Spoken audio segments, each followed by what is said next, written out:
Hi எல்லோரும் எப்படி இருக்கீங்க? இந்த ஸ்ட்ராபெரி செடி ஞாபகம் இருக்கா? ஒரு 8, 6, 9 எவ்வளோமா? ஒரு 9 மாதம், ஜூன் மாதம் வச்சுது. அது வரவே இல்லை. இது காய்க்காதோன்னு நினச்சோம். ஏன்னா சுத்தமாக எந்த ஒரு இம்ப்ரூவ்மெண்ட்டும் இல்லை. செடி அங்கங்கே வளருது அவ்வளோதான். ஆனால் இப்போ பார்த்தீங்களா பூக்கள் இன்னும் நிறையா இருக்குது பாரு. இதோ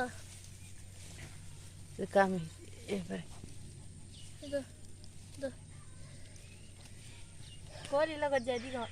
அதனால் இப்படி அந்த கோழி கண்டு ஸ்டாவில் பற்றவே கூடாது. அதனால பிள்ளைல போட்டு முடி வச்சிருக்கு. படுத்துட்டான். தொட்டிலே கொஞ்சம் செடி இருந்துச்சு. அதில் ஏதாவது இருக்குமான்னு தேடி பார்க்கும்போது ஒரு பழம் இருந்துச்சு. அதோட கலர் பார்க்கறதுக்கே அவ்வளோ ரெட்டாக, பார்க்கறதுக்கு அவ்வளோ சூப்பராக இருந்துச்சு. கடையில் நம்ம எவ்வளோதான் காசு கொடுத்து வாங்கி நாமளே அறுவடை பண்ணி சாப்பிட்டு தண்ணி டேஸ்ட்டுறேன். இது யார் உண்மைன்னு சொல்கிறீங்களா? அவங்க தம்ஸ் அப் பண்ணுங்கள். பாய்.